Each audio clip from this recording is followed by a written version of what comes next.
everyone. Thank you for joining me for my book launch. So the book launch will be divided into two parts.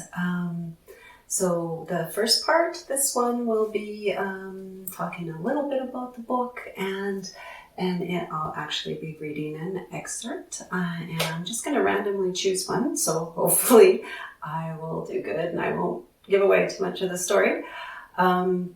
And then the second part will be answering questions and then wrapping things up. So my first book launch, the Strong Amongst Us, book one, was with barefoot because of COVID, of course. But this time I decided to use my favorite shoes. So everyone is invited to put on their favorite shoes, and these are my favorite. They're not like really fancy shoes or anything. They are more practical heels. I like being able to dance and move and not walk around like I'm on stilts. So yeah, okay. So anyways, I just wanted to address one thing before I start reading the excerpt, and that is today. Today is Remembrance Day in Canada, and it's Veterans Day in the United States, and it is a holiday all over the world, most countries, to celebrate the end of World War I. I chose this date for my book launch deliberately, because in my book there is a war scene at Vimy Ridge, and it just seemed fitting to have today as the day for the book launch. I was raised in a military family. My father served in the Hungarian army overseas, and he escaped during the Hungarian Revolution. And I was raised with very strong values and morals, and it was tough being raised in a military family, but I have an extreme appreciation for all veterans, past and present military personnel, and yeah, so I thought it would be really fitting. I did grow up with my father's PTSD, and his all his friends were missing limbs. So I grew up thinking that it was normal to have a missing finger or a missing leg. To me, that was normal because that was my life. But when I got older, I realized, oh my God, these people are courageous. And all you men and women that have served in the military need so much more than we give you. So I'd like to take a few moments of silence in remembrance of all the veterans that have fallen and that were injured and that are still serving today. So I'd like to take a minute of silence.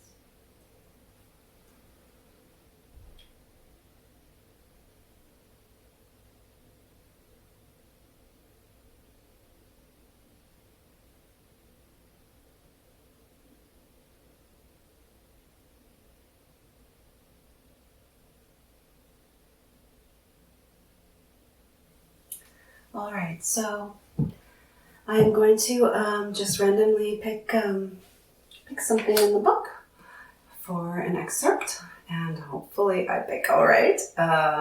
So let's see. We don't want to pick near the end, right? So we'll try to pick something near the beginning. Okay, so chapter 3. Annabella burst onto the deck at Ivan's house, knocking on the door urgently. He raced to the door. What is it? Ivan said. Pappy has been absent a lot, she said. I'm worried. It's not like him. Lately it's been every evening. He leaves a cold dinner for me in the kitchen, and by the time I'm back home, he's gone. Maybe he just wants some time alone, Ivan said, reasoning. Yes, she said, he does that. But normally, it's only sporadic, maybe once a week. Now, the only time I get to spend time with him is during work, but sometimes the fish store is so busy that we have little time to talk. Ivan smiled. He said. I'm not sure then. What are you smiling about? Annabella laughed. Just noticing how beautiful you are, he replied, a grin spreading on his face. She laughed. You're so silly, she said, immediately hugging him. He kissed the top of her head and delighted in the warmth of her body against his. Hey, Annabella said abruptly. Did you figure out what we will be doing for our first date? Yes, Ivan responded excitedly. We will be going to Winnipeg. Annabella snapped her head around in surprise. What? Ivan laughed. Yes, I have it all planned. We will leave early tomorrow. When will we be back? She asked. We are staying overnight, he said. So pack a bag and be prepared, my beautiful. You are serious, she said, laughing in surprise. I am, my sweetheart, Ivan said, squeezing her close. We will have a wonderful first date, I promise.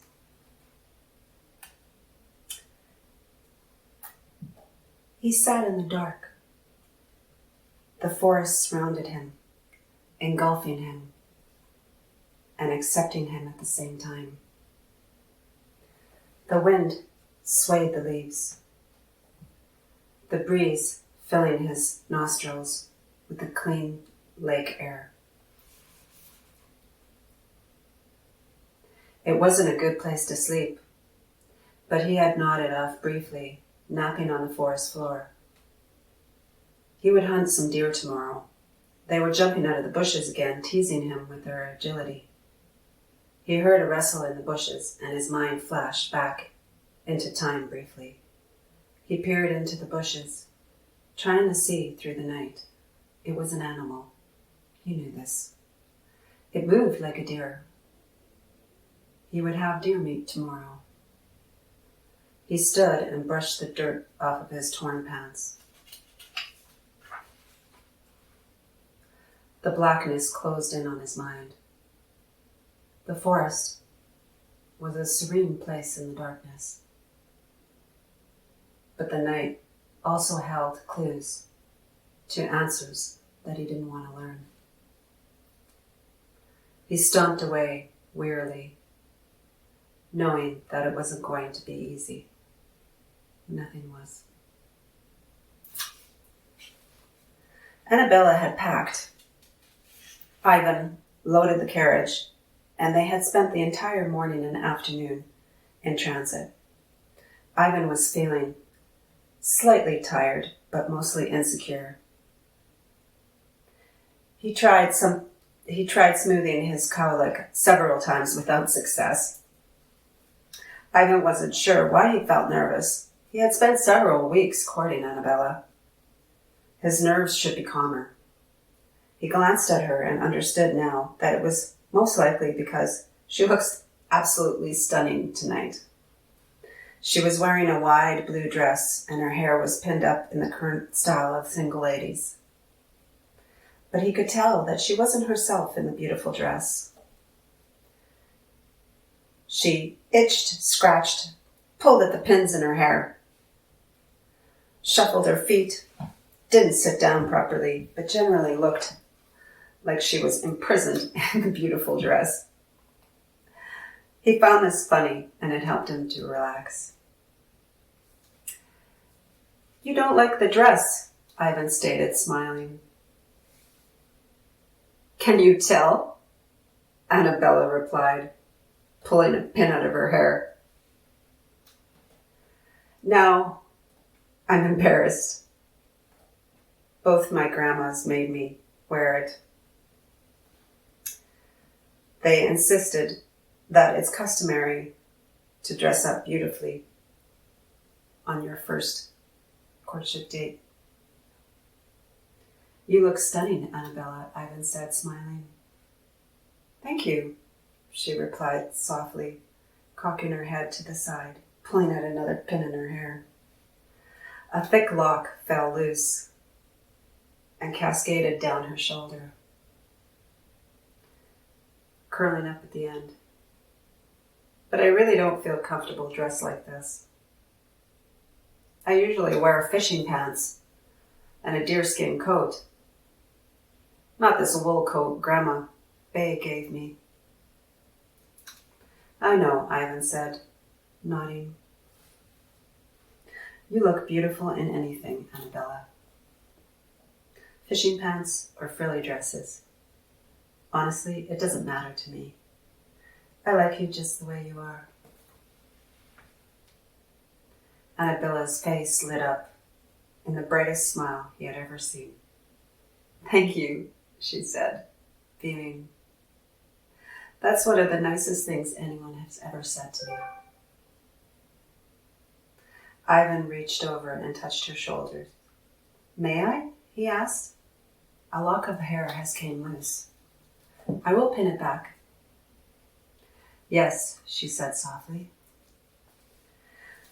He stood, pulling his chair out, walked behind her and gently lifted the silky strand back onto her head. As he searched for the pin, his left palm fluttered down absent-mindedly onto her neckline, ever so slightly, brushing against the sensitive skin there. Annabella shivered slightly from the erotic sensation of his touch. She wondered if he knew the sensual response of his light fingers on her body. Electric vibrations tingled throughout her entire spine, spreading warmth to her lady parts. Did you find the pin?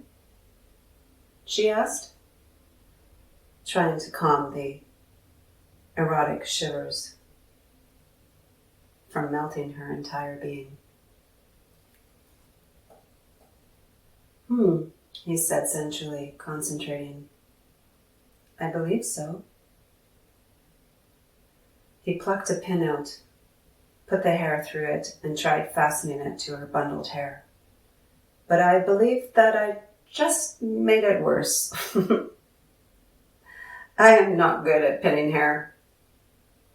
Annabella laughed. Either am I, she said. Don't bother with it. I will be taking all these pins out the minute we leave this restaurant. Ivan laughed. It sounds good to me, he said, seating himself back at the table.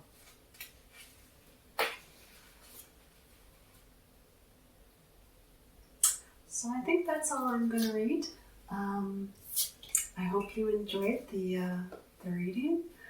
And so my book is available on Amazon and bookstores and Kobo Books, and it's available in Kindle as well. So join me for part 2, and I will be answering the questions that were sent to me. Okay?